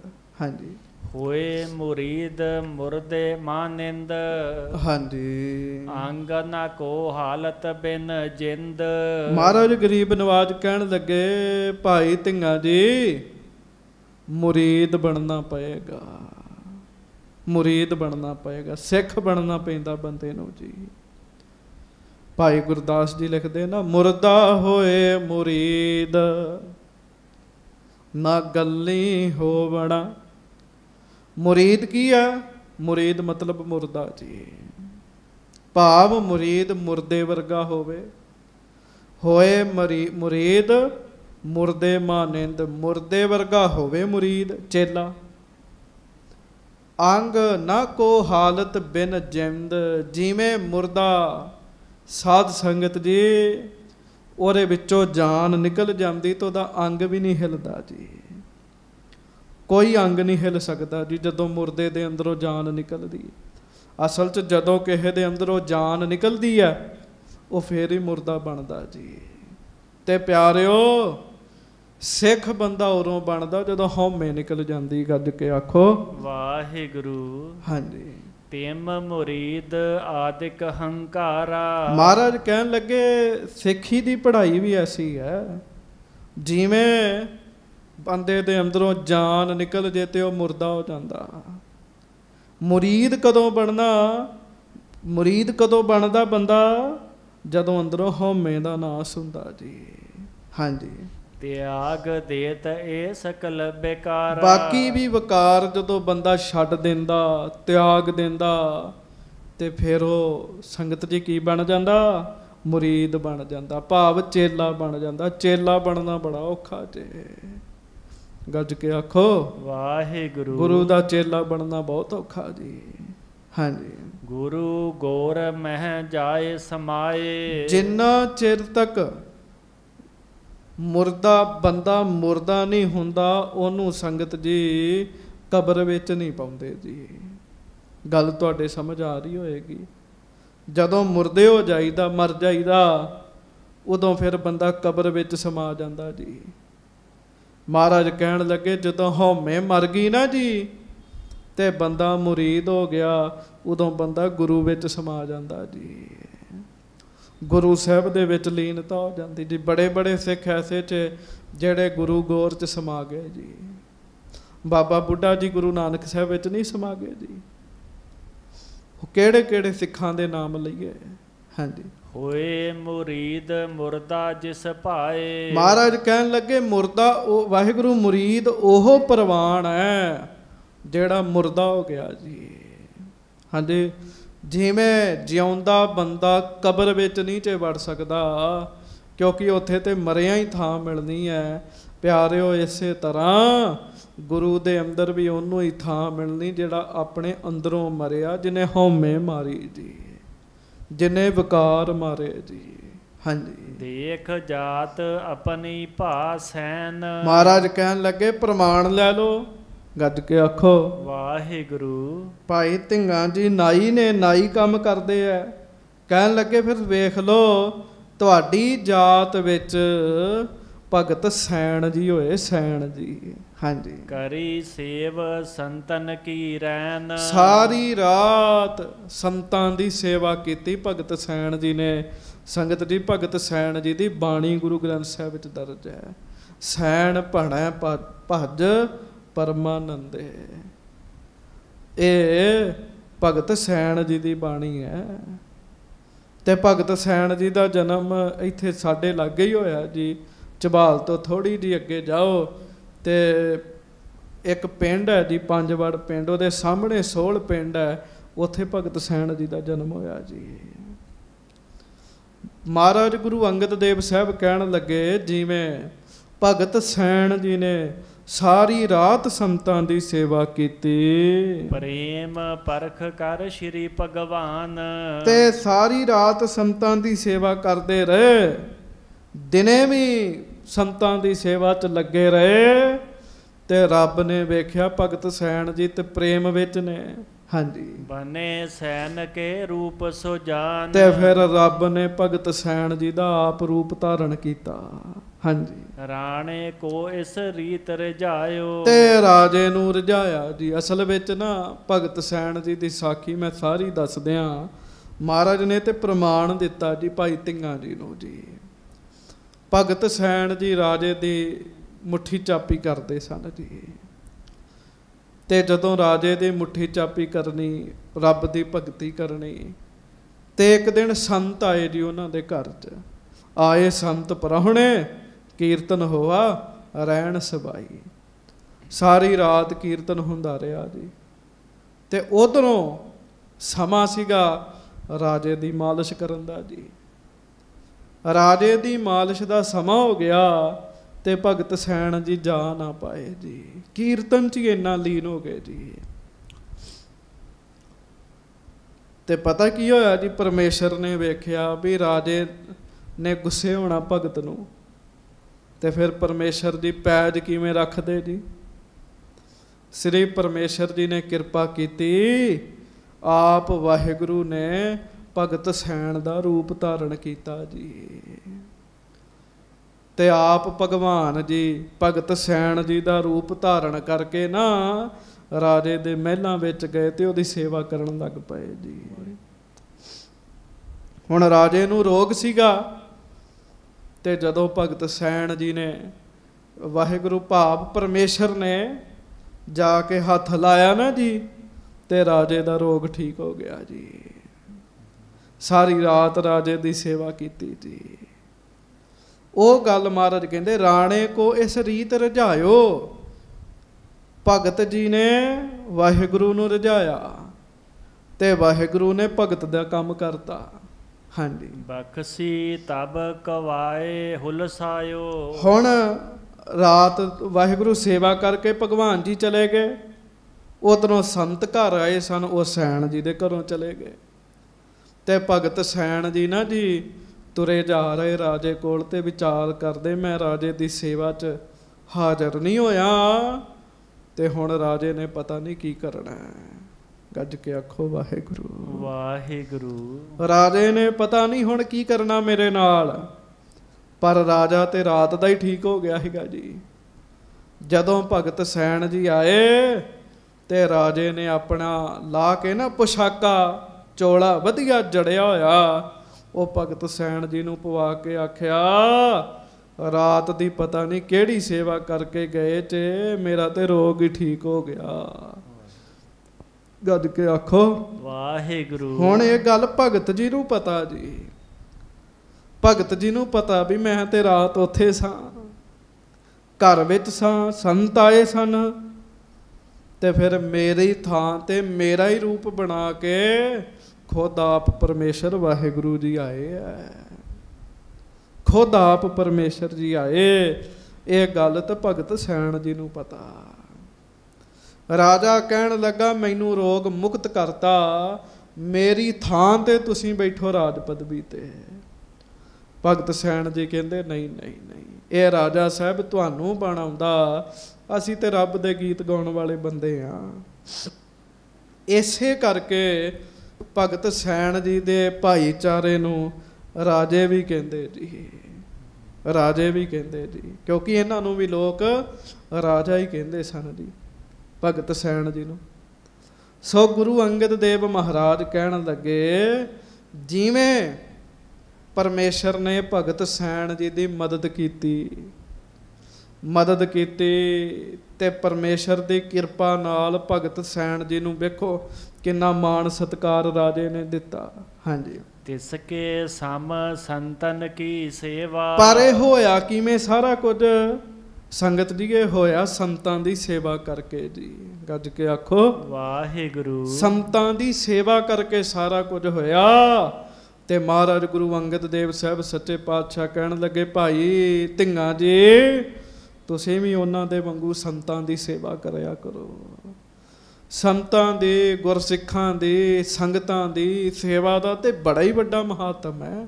ਹਾਂਜੀ, ਕਰਹੁ ਸਦਾ ਰੀਜਹਿ ਗੁਰਦੇਵਾ। ਜਿਵੇਂ ਪਰਮੇਸ਼ਰ ਜੀ ਸੈਣ ਜੀ ਤੇ ਖੁਸ਼ ਹੋ ਗਏ ਨਾ, ਤੁਸੀਂ ਰੱਬ ਦੇ ਪਿਆਰਿਆਂ ਦੀ, ਗੁਰਸਿੱਖਾਂ ਦੀ ਸੇਵਾ ਕਰਿਆ ਕਰੋ, ਤੁਹਾਡੇ ਤੇ ਗੁਰੂ ਨਾਨਕ ਸਾਹਿਬ ਖੁਸ਼ ਹੋ ਜਾਣਗੇ ਜੀ। ਸੰਗਤ ਜੀ ਕੋਈ ਕੰਮ ਅੜਿਆ ਹੋਵੇ ਤੇ ਬਣਦਾ ਨਾ ਹੋਵੇ ਤੇ ਸੰਗਤ ਦੇ ਝੂਠੇ ਭਾਂਡੇ ਮਾਂਜਣੇ ਸ਼ੁਰੂ ਕਰ ਦਿਓ, ਗੁਰੂ ਸਾਹਿਬ ਵੇਖਿਓ ਕਿਵੇਂ ਕਾਰਜ ਸਵਾਰਦੇ ਜੀ। ਹਾਂਜੀ, ਸੁਨ ਉਪਦੇਸ਼ ਕਮਾਵਨ ਕੀਨ। ਲਓ ਜੀ ਭਾਈ ਧੀਆਂ ਜੀ ਆਪਣੇ ਨਗਰ ਵਿੱਚ ਚਲੇ ਗਏ, ਪਰ ਉਹਨਾਂ ਨੇ ਗੁਰੂ ਸਾਹਿਬ ਦਾ ਬਚਨ ਕਮਾਇਆ ਤੇ ਉਸ ਦਿਨ ਤੋਂ ਸਿੱਖਾਂ ਦੀ ਸੇਵਾ ਕਰਨ ਲੱਗੇ ਜੀ। ਰੱਬ ਦੇ ਪਿਆਰਿਆਂ ਦੀ, ਸੰਤਾਂ ਭਗਤਾਂ ਗੁਰਮੁਖਾਂ ਦੀ ਸੇਵਾ ਕਰਨ ਲੱਗ ਪਏ। ਇੱਕ ਗੱਲ ਚੇਤਾ ਰੱਖਿਓ, ਰੱਬ ਦੇ ਪਿਆਰਿਆਂ ਦੀ ਸੇਵਾ ਰੱਬ ਦੀ ਸੇਵਾ ਹੈਗੀ ਹੈ ਜੀ। ਹਾਂਜੀ, ਧਰਿਓ ਪ੍ਰੇਮ ਸਿੱਖੀ ਪਦ ਲੀਨ। ਤੇ ਭਾਈ ਸਾਹਿਬ ਸਿੱਖੀ ਦੀ ਪਦਵੀ ਤੇ ਪਹੁੰਚੇ। ਫਿਰ ਸਿੱਖੀ ਦੀ ਪਦਵੀ ਤੇ ਭਾਵ ਸਿੱਖ ਬਣੇ ਜੀ। ਹਾਂਜੀ, ਸਭ ਕੁਟੰਬ ਕੋ ਭਇਓ ਉਦਾਰ। ਮੁਰੀਦ ਬਣੇ। ਕਿਹੋ ਜਿਹੇ ਮੁਰੀਦ ਬਣੇ? ਜਿਵੇਂ ਮਹਾਰਾਜ ਨੇ ਉੱਤੇ ਫਰਮਾਇਆ ਵੀ ਮੁਰਦਾ ਬਣਨਾ ਪੈਣਾ, ਹਉਮੈ ਮਾਰਨੀ ਪੈਣੀ, ਉਂਝ ਦੇ ਮੁਰੀਦ ਬਣੇ। ਤੇ ਫਿਰ ਭਾਈ ਧੀਆਂ ਨਾਈ ਜੀ ਆਪ ਹੀ ਨਹੀਂ ਤਰੇ, ਸਭ ਕੁਟੰਬ ਕੋ ਭਇਓ ਉਧਾਰ। ਭਾਈ ਧੀਆਂ ਜੀ ਦੇ ਨਾਲ ਨਾਲ ਉਹਨਾਂ ਦਾ ਸਾਰਾ ਪਰਿਵਾਰ ਵੀ ਤਰ ਗਿਆ। ਜਿਮ ਕਾਸ਼ਟ ਸੇ ਲੋਹ ਪਾਰ। ਜਿਵੇਂ ਲੱਕੜ ਦੇ ਨਾਲ ਲੋਹਾ ਵੀ ਤਰ ਜਾਂਦਾ ਹੈ ਨਾ, ਬਸ ਇਸੇ ਤਰ੍ਹਾਂ ਭਾਈ ਧੀਆਂ ਜੀ ਦੇ ਨਾਲ ਸਾਰਾ ਪਰਿਵਾਰ ਵੀ ਤਰ ਗਿਆ। ਰੱਬ ਦੀ ਭਗਤੀ ਹੈ ਹੀ ਇੰਨੀ ਵੱਡੀ ਹੈ। ਹਾਂਜੀ, ਪਾਰੋ ਜੁਲਕਾ ਨਾਮ ਸੋ ਆਇਓ। ਸੋ ਹੁਣ ਮਹਾਰਾਜ ਜੀ ਦੀ ਹਜ਼ੂਰੀ 'ਚ ਇੱਕ ਹੋਰ ਸਿੱਖ ਆਏ ਜੀ। ਗੱਜ ਕੇ ਆਖੋ ਵਾਹਿਗੁਰੂ ਵਾਹਿਗੁਰੂ। ਫਿਰ ਕਹੋ ਵਾਹਿਗੁਰੂ ਵਾਹਿਗੁਰੂ ਵਾਹਿਗੁਰੂ ਵਾਹਿਗੁਰੂ। ਜਿਨ੍ਹਾਂ ਦਾ ਨਾਮ ਹੈ ਭਾਈ ਪਾਰੋ ਜੁਲਕਾ ਜੀ, ਡੱਲੇ ਪਿੰਡ ਦੇ ਰਹਿਣ ਵਾਲੇ ਸਨ। ਮਹਾਰਾਜ ਗਰੀਬ ਨਵਾਜ ਜੀ ਦਾ ਬੜਾ ਜਸ ਸੁਣਿਆ ਜੀ। ਹਾਂਜੀ, ਜਸ ਸੁਣਿਆ, ਮਨ ਨੂੰ ਚੰਗਾ ਲੱਗਾ ਤੇ ਖਡੂਰ ਸਾਹਿਬ ਆਉਣ ਲੱਗ ਪਏ ਜੀ ਭਾਈ ਪਾਰੋ ਜੀ। ਹਾਂਜੀ, ਸੁਨ ਜਸ ਕੋ ਮਿਲ ਬੇ ਲਲਚਾਇਓ। ਖਡੂਰ ਸਾਹਿਬ ਆਉਣਾ ਸ਼ੁਰੂ ਕੀਤਾ, ਸੰਗਤ ਕਰਨੀ ਸ਼ੁਰੂ ਕੀਤੀ, ਸੰਗੀ ਬਣ ਗਏ ਗੁਰੂ ਘਰ ਦੇ। ਹਾਂਜੀ, ਨਮਸਕਾਰ ਕਰ ਬੈਠਿਓ ਪਾਸ। ਹਰ ਰੋਜ਼ ਚੱਲ ਕੇ ਆਉਣਾ ਤੇ ਨਮਸਕਾਰ ਕਰਕੇ ਬੈਠ ਜਾਣਾ। ਇੱਕ ਦਿਨ ਫਿਰ ਭਾਈ ਪਾਰੋ ਜੀ ਨੂੰ ਸਮਾਂ ਮਿਲਿਆ ਜੀ। ਹਾਂਜੀ, ਹਾਥ ਜੋੜ ਕੀਨਸ ਅਰਦਾਸ। ਹੱਥ ਜੋੜ ਕੇ ਤੇ ਮਹਾਰਾਜ ਗੁਰੂ ਅੰਗਦ ਦੇਵ ਜੀ ਨੂੰ ਅਰਦਾਸ ਕੀਤੀ ਜੀ। ਭਾਈ ਪਾਰੋ ਜੀ ਨੇ ਬੇਨਤੀ ਕੀਤੀ ਜੀ। ਹਾਂਜੀ, ਸ਼੍ਰੀ ਗੁਰ ਪਰਮਹੰਸ ਹੋਏ ਕੌਣ। ਗੱਜ ਕੇ ਆਖੋ ਵਾਹਿਗੁਰੂ ਵਾਹਿਗੁਰੂ। ਹੇ ਮਹਾਰਾਜ ਸੱਚੇ ਪਾਤਸ਼ਾਹ, ਮਹਾਰਾਜ ਪਰਮਹੰਸ ਕੀ ਹੁੰਦੇ ਆ? ਪਰਮਹੰਸ ਉਹਨਾਂ ਬਾਰੇ ਕੁਝ ਦੱਸੋ ਮਹਾਰਾਜ। ਹਾਂਜੀ, ਲੱਛਣ ਮੋਹੇ ਸੁਨਾਵਹੁ ਤੌਨ। ਮਹਾਰਾਜ ਮੈਂ ਪਰਮਹੰਸਾਂ ਬਾਰੇ ਸੁਣਿਆ, ਪਰ ਮਹਾਰਾਜ ਤੁਸੀਂ ਲੱਛਣ ਦੱਸੋ। ਹਾਂਜੀ, ਸੁਨੇ ਨਾਮ ਅਰ ਰੂਪ ਨਿਹਾਰੇ। ਨਹਿ ਵਿਸ਼ੇਸ਼ ਤੇ ਹਮ ਨਿਰਧਾਰੇ। ਸੁਣਿਆ ਹੀ ਹੈ ਵੀ ਪਰਮਹੰਸ ਹੁੰਦੇ, ਵੇਖੇ ਤਾਂ ਕਦੀ ਹੈਗੇ ਨਹੀਂ। ਤੇ ਮਹਾਰਾਜ ਉਹਨਾਂ ਦੀਆਂ ਕੀ ਵਿਸ਼ੇਸ਼ਤਾਈਆਂ ਨੇ, ਕੀ ਲੱਛਣ ਹੈ? ਹਾਂਜੀ, ਤੁਮ ਤੇ ਸੁਨਹਿ ਜਥਾਰਥ ਜਾਣੈ। ਮਹਾਰਾਜ ਤੁਹਾਡੇ ਤੋਂ ਸੁਣਾਂਗਾ, ਉਹਨਾਂ ਬਾਰੇ ਯਥਾਰਥ ਜਾਣ ਲਾਂਗਾ, ਮੇਰੇ ਹਿਰਦੇ 'ਚ ਗੱਲ ਟਿਕ ਜਾਏਗੀ। ਹਾਂਜੀ, ਕੋ ਗੁਣ ਤੇ ਤਿਨ ਅਧਿਕ ਬਖਾਨੈ। ਮਹਾਰਾਜ ਕਿਹੜੇ ਗੁਣ ਹੁੰਦੇ ਆ ਪਰਮਹੰਸ ਵਿੱਚ ਜਿਹਦੇ ਕਰਕੇ ਪਰਮਹੰਸ ਦੀ ਵੱਡੀ ਵਡਿਆਈ ਮੰਨੀ ਜਾਂਦੀ ਹੈ? ਲੋਕ ਪਰਮਹੰਸ ਦੀ ਬੜੀ ਸਲੋਤਾ ਕਰਦੇ। ਅਸਲ 'ਚ ਇੱਕ ਹੰਸ ਹੁੰਦੇ ਆ, ਇੱਕ ਪਰਮਹੰਸ ਹੁੰਦੇ ਆ। ਪਰਮਹੰਸ ਰੱਬ ਦੇ ਭਗਤ ਹੁੰਦੇ ਆ। ਸੋ ਉਹਨਾਂ ਬਾਰੇ ਭਾਈ ਪਾਰੋ ਜੀ ਪੁੱਛ ਰਹੇ ਆ। ਹਾਂਜੀ। ਸ਼੍ਰੀ ਅੰਗਦ ਸੁਭ ਮਤ ਜੁਤ ਹੇਰਾ। ਮਹਾਰਾਜ ਗਰੀਬ ਨਵਾਜ ਜੀ ਨੇ ਵੇਖਿਆ ਭਾਈ ਪਾਰੋ ਜੀ ਤੇ ਬੜੀ ਸ਼ੁਭ ਮੱਤ ਵਾਲੇ ਆ, ਬੜੀ ਚੰਗੀ ਮੱਤ ਵਾਲੇ ਆ। ਹਾਂਜੀ। ਹਿਤ ਉਪਦੇਸ਼ ਕਹਿਓ ਤਿਸ ਬੇਰਾ। ਤੇ ਮਹਾਰਾਜ ਗਰੀਬ ਨਵਾਜ ਜੀ ਨੇ ਫਿਰ ਭਾਈ ਪਾਰੋ ਜੀ ਨੂੰ ਉਪਦੇਸ਼ ਦੇਣ ਵਾਸਤੇ ਕਿਰਪਾ ਕੀਤੀ ਉਹਨਾਂ ਤੇ। ਹਾਂਜੀ। ਪਰਮਹੰਸ ਕੇ ਸੁਣੀਐ ਹੈ ਲੱਛਣ। ਮਹਾਰਾਜ ਕਹਿੰਦੇ ਭਾਈ ਪਾਰੋ ਫਿਰ ਪਰਮਹੰਸ ਦੇ ਲੱਛਣ ਸੁਣ। ਪਰਮਹੰਸ ਕਿਹਨੂੰ ਕਹਿੰਦੇ ਆ? ਹਾਂਜੀ। ਸੁਨ ਜੇ ਧਰਹਿ ਸੋ ਮਨੁਜ ਵਿਚਛਨ। ਮਹਾਰਾਜ ਕਹਿਣ ਲੱਗੇ ਜਿਹੜੇ ਧਾਰਨ ਕਰ ਲੈਣ ਗੁਣ ਉਹ ਮਨੁੱਖ ਬੜੇ ਵਧੀਆ ਤੇ ਸਿਆਣੇ ਬਣ ਜਾਂਦੇ ਆ, ਪਵਿੱਤਰ ਜੀਵਨ ਵਾਲੇ ਬਣ ਜਾਂਦੇ। ਸੁਣਿਓ ਲੱਛਣ ਕਿਹੜੇ ਸੰਗਤ ਜੀ? ਹਾਂਜੀ। ਹੰਸ ਜੇ ਮਾਨ ਸਰੋਵਰ ਰਹਿ। ਮਹਾਰਾਜ ਗਰੀਬ ਨਵਾਜ ਸੱਚੇ ਪਾਤਸ਼ਾਹ ਕਹਿਣ ਲੱਗੇ ਭਾਈ ਪਾਰੋ ਇੱਕ ਹੁੰਦਾ ਹੰਸ, ਉਹ ਮਾਨ ਸਰੋਵਰ ਤੇ ਰਹਿੰਦੇ ਆ ਹੰਸ। ਹਾਂਜੀ। ਮੁਕਤਾ ਕਰਹਿ ਆਹਾਰ ਜੇ ਲਹੈ। ਉਹ ਜਿਹੜੇ ਹੰਸ ਹੈ ਉਹ ਮੋਤੀ ਚੁਗਦੇ, ਮੋਤੀ ਜੀ, ਮੋਤੀ ਖਾਂਦੇ, ਮੋਤੀ ਜੀ। ਹੰਸ ਆਮ ਫਲ ਫੁੱਲ ਨਹੀਂ ਖਾਂਦੇ ਜੀ। ਹੰਸਾਂ ਹੀਰਾ ਮੋਤੀ ਚੁਗਣਾ ਮਹਾਰਾਜ ਦੀ ਬਾਣੀ। ਹਾਂਜੀ। ਮਿਲ ਇੱਕ ਰੂਪ ਹੇਤ ਪਏ ਪਾਨੀ। ਫਿਰ ਮਹਾਰਾਜ ਗੁਰੂ ਅੰਗਦ ਦੇਵ ਸਾਹਿਬ ਕਹਿਣ ਲੱਗੇ ਪਹਿਲੀ ਗੱਲ ਹੰਸ ਮਾਨ ਸਰੋਵਰ ਤੇ ਰਹਿੰਦਾ, ਦੂਜੀ ਗੱਲ ਹੰਸ ਮੋਤੀ ਖਾਂਦਾ, ਤੇ ਤੀਜੀ ਗੱਲ ਮਹਾਰਾਜ ਕਹਿਣ ਲੱਗੇ ਹੰਸ ਵਿੱਚ ਰੱਬ ਨੇ ਬੜਾ ਵੱਡਾ ਗੁਣ ਪਾਇਆ। ਕਿਸੇ ਹੰਸ ਦੇ ਸਾਹਮਣੇ ਦੁੱਧ ਤੇ ਪਾਣੀ ਇਕੱਠਾ ਕਰਕੇ ਰੱਖ ਦਿਓ। ਹਾਂਜੀ। ਤਿੰਨ ਕੇ ਆਗੇ ਧਰੀਏ ਜੇ ਆਨੀ। ਹਾਂਜੀ। ਪਏ ਤੇ ਜਲ ਕੋ ਕਰਹਿ ਨਿਰਾਲਾ। ਮਹਾਰਾਜ ਕਹਿਣ ਲੱਗੇ ਹੰਸ ਦੀ ਚੁੰਝ ਵਿੱਚ ਵਾਹਿਗੁਰੂ ਨੇ ਤਾਕਤ ਪਾਈ। ਹੰਸ ਪਾਣੀ ਤੇ ਦੁੱਧ ਨੂੰ ਵੱਖੋ ਵੱਖਰਾ ਕਰ ਦਿੰਦਾ ਜੀ। ਛੋਟੀ ਗੱਲ ਨਹੀਂ ਹੈ, ਇਹ ਬੜਾ ਉੱਤਮ ਗੁਣ ਹੈ। ਹਾਂਜੀ। ਸਾਰ ਅਸਾਰ ਪਿਖ ਹੈ ਤਤਕਾਲਾ। ਅਸਲ ਵਿੱਚ ਸਹੀ ਤੇ ਗਲਤ ਨੂੰ ਵੇਖ ਲੈਂਦਾ ਉਹ। ਤੇ ਲੱਸੀ ਬਣਾ ਦਿਓ, ਭਾਵ ਦੁੱਧ ਤੇ ਪਾਣੀ ਇਕੱਠਾ ਕਰ ਦਿਓ ਤੇ ਹੰਸ ਵਿੱਚੋਂ ਦੁੱਧ ਛਕ ਲੈਂਦਾ ਤੇ ਪਾਣੀ ਰਹਿ ਜਾਂਦਾ ਉੱਥੇ ਜੀ। ਹਾਂਜੀ। ਤਜਹਿ ਅਖਿਲ ਜਲ ਪਏ ਕੋ ਖਾਹੇ। ਹਾਂਜੀ। ਉਡਹਿ ਬਦੇਸ਼ਨ ਦੇਸ਼ਨ ਜਾਹੇ। ਮਹਾਰਾਜ ਗਰੀਬ ਨਵਾਜ ਕਹਿਣ ਲੱਗੇ ਜਲ ਨੂੰ ਛੱਡ ਦਿੰਦਾ, ਦੁੱਧ ਪੀ ਲੈਂਦਾ। ਤੇ ਤੀਜਾ ਗੁਣ ਹੰਸ ਦੀ ਉਡਾਰੀ। ਵਾਹਿਗੁਰੂ ਚੌਥਾ ਗੁਣ ਹੰਸ ਦੀ ਉਡਾਰੀ ਬੜੀ ਵੱਡੀ ਹੁੰਦੀ ਜੀ। ਚਾਰ ਗੁਣ ਮਹਾਰਾਜ ਨੇ ਹੰਸ ਦੇ ਦੱਸੇ ਇੱਥੇ। ਪਹਿਲੀ ਗੱਲ ਹੰਸ ਮਾਨ ਸਰੋਵਰ ਤੇ ਰਹਿੰਦਾ ਜੀ, ਜਿਹਨੂੰ ਬੜਾ ਹੀ ਪਵਿੱਤਰ ਮੰਨਿਆ ਗਿਆ ਜੀ। ਉਹ ਉੱਥੇ ਕਾਂ ਨਹੀਂ ਰਹਿ ਸਕਦੇ ਜੀ। ਦੂਜੀ ਗੱਲ ਹੰਸ ਮੋਤੀ ਖਾਂਦਾ ਜੀ। ਤੀਜੀ ਗੱਲ ਹੰਸ ਦੁੱਧ ਤੇ ਪਾਣੀ ਵਿੱਚੋਂ ਤੱਤ ਗ੍ਰਹਿਣ ਕਰਦਾ, ਦੁੱਧ ਗ੍ਰਹਿਣ ਕਰ ਲੈਂਦਾ ਜੀ। ਤੇ ਚੌਥੀ ਗੱਲ ਹੰਸ ਦੀ ਉਡਾਰੀ ਬੜੀ ਵੱਡੀ ਹੁੰਦੀ ਮਹਾਰਾਜ ਕਹਿੰਦੇ। ਹਾਂਜੀ। ਪਰਮਹੰਸ ਤਿੰਨ ਕੇ ਅਧਿਕਾਏ। ਮਹਾਰਾਜ ਕਹਿਣ ਲੱਗੇ ਉਹ ਤੇ ਹੰਸ ਹੈ ਤੇ ਇੱਕ ਪਰਮਹੰਸ ਹੈਗੇ ਆ। ਪਰਮਹੰਸ ਜਿਹੜੇ ਆ ਨਾ ਉਹ ਹੰਸਾਂ ਤੋਂ ਉੱਤੇ ਹੁੰਦੇ ਆ। ਹਾਂਜੀ। ਮੁਕਤਾ ਮੁਕਤੀ ਚਹਿਤ ਸਦਾਏ। ਮਹਾਰਾਜ ਕਹਿਣ ਲੱਗੇ ਪਰਮਹੰਸ ਕੌਣ ਹੁੰਦੇ? ਅਸਲ 'ਚ ਪਰਮਹੰਸ ਹੁੰਦੇ ਗੁਰਸਿੱਖ। ਗੱਜ ਕੇ ਆਖੋ ਵਾਹਿਗੁਰੂ। ਪਰਮਹੰਸ ਅੰਦਰ ਦੀ ਅਵਸਥਾ ਦਾ ਨਾਮ ਹੈ। ਮਹਾਰਾਜ ਕਹਿਣ ਲੱਗੇ ਜਿਵੇਂ ਮੋਤੀ ਖਾਂਦਾ ਹੰਸ, ਉਹਨੂੰ ਹੋਰ ਕੁਝ ਨਹੀਂ ਚਾਹੀਦਾ। ਹਾਂਜੀ। ਇਸੇ ਤਰ੍ਹਾਂ ਜਿਹੜੇ ਰੱਬ ਦੇ ਪਿਆਰੇ ਸਿਆਣੇ ਪੁਰਸ਼ ਹੈ ਨਾ, ਉਹ ਜਨਮ ਮਰਨ ਦਾ ਚੱਕਰ ਮਿਟਾਉਣਾ ਚਾਹੁੰਦੇ ਜੀ। ਉਹ ਮੁਕਤੀ ਚਾਹੁੰਦੇ ਹੁੰਦੇ, ਮੁਕਤੀ ਜੀ। ਹਾਂਜੀ। ਮਾਨਸ ਗੁਰੂ ਸ਼ਬਦ ਕੇ ਮਾਹੀ। ਹਾਂਜੀ। ਲੇਤ ਆਹਾਰ ਅਪਾਰ ਰਹਾਹੀ। ਤੇ ਫਿਰ ਉਹ ਭੋਜਨ ਕਿਹੜਾ ਛਕਦੇ ਜੀ ਇਹਦੇ ਵਾਸਤੇ? ਕਹਿਣ ਲੱਗੇ ਉਹ ਸ਼ਬਦ ਦਾ ਭੋਜਨ ਛਕਦੇ। ਮਹਾਰਾਜ ਕਹਿਣ ਲੱਗੇ ਸ਼ਬਦ ਦਾ ਭੋਜਨ ਛਕਦੇ ਆ। ਹਰ ਸਮੇਂ ਗੁਰੂ ਦੇ ਸ਼ਬਦ ਵਿੱਚ ਲੀਨ ਰਹਿੰਦੇ ਜੀ। ਵਾਹਿਗੁਰੂ ਵਾਹਿਗੁਰੂ ਵਾਹਿਗੁਰੂ ਵਾਹਿਗੁਰੂ।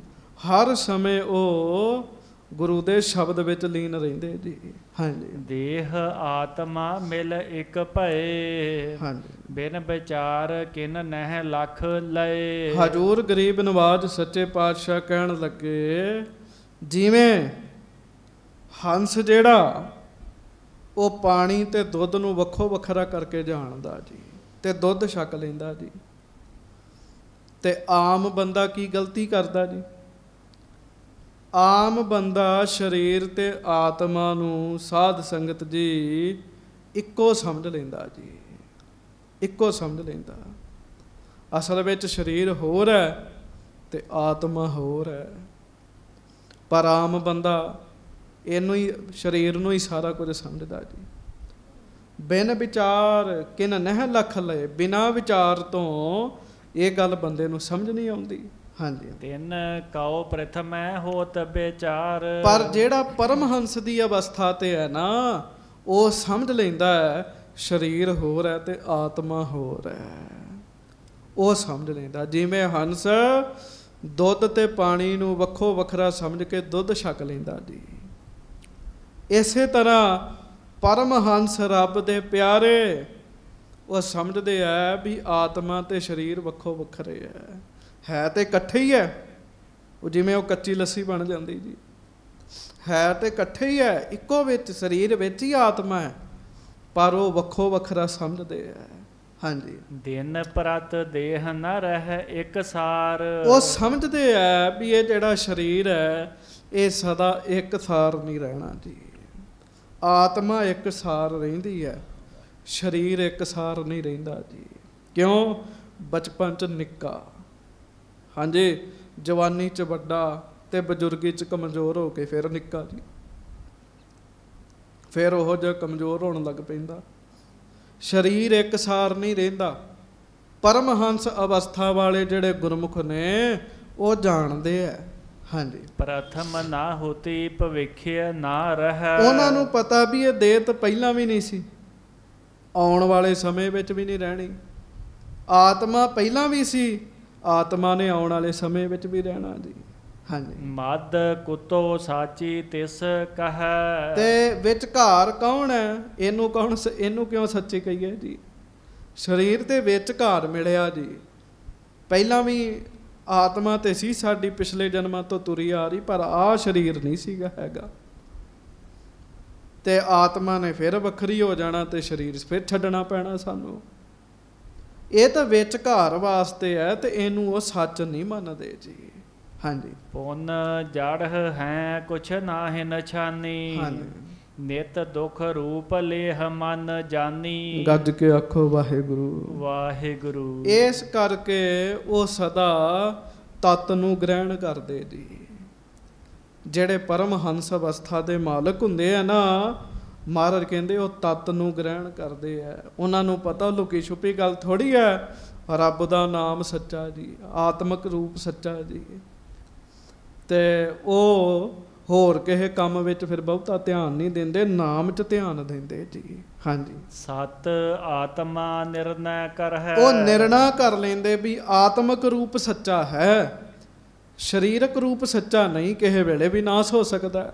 ਹਾਂਜੀ। ਪੂਰਬ ਹੁਤੋ ਦੇਹ ਬਹੁ ਧਰਹਿ। ਪਹਿਲਾਂ ਵੀ ਸਾਧ ਸੰਗਤ ਵਾਹਿਗੁਰੂ ਆਤਮਿਕ ਰੂਪ ਤਾਂ ਪਹਿਲਾਂ ਵੀ ਹੈ, ਦੇਹ ਤਾਂ ਬਾਅਦ ਵਿੱਚ ਧਾਰਨ ਕੀਤੀ ਹੈ। ਗੱਜ ਕੇ ਆਖੋ ਵਾਹਿਗੁਰੂ। ਇਸ ਗੱਲ ਨੂੰ ਸਮਝਣਾ ਵਿਰਲੇ ਗੁਰਮੁਖਾਂ ਦੇ ਹਿੱਸੇ ਆਇਆ ਸਾਧ ਸੰਗਤ ਜੀ। ਹਾਂਜੀ। ਅਬ ਪ੍ਰਤੱਖ ਅਰ ਰਹਿ ਭਵਿੱਖ। ਹੁਣ ਵੀ ਆਤਮਾ ਪ੍ਰਤੱਖ ਹੈ, ਆਉਣ ਵਾਲੇ ਸਮੇਂ ਵਿੱਚ ਵੀ ਆਤਮਾ ਹੀ ਪ੍ਰਤੱਖ ਰਹਿਣੀ ਹੈ। ਹਾਂਜੀ। ਜਾਂ ਤੇ ਸਤ ਲਖ ਹੈ ਗੁਰ ਸਿੱਖ। ਇਸ ਕਰਕੇ ਜਿਹੜੇ ਗੁਰ ਸਿੱਖ ਹੈ ਨਾ, ਉਹ ਆਤਮਿਕ ਰੂਪ ਨੂੰ ਸੱਚਾ ਜਾਣਦੇ। ਮੈਂ ਸਰੀਰ ਨਹੀਂ ਹਾਂ, ਇਸ ਕਰਕੇ ਮੈਂ ਸਰੀਰ ਨਹੀਂ ਹੈ, ਉਹ ਇਹ ਸਮਝਦੇ ਆ।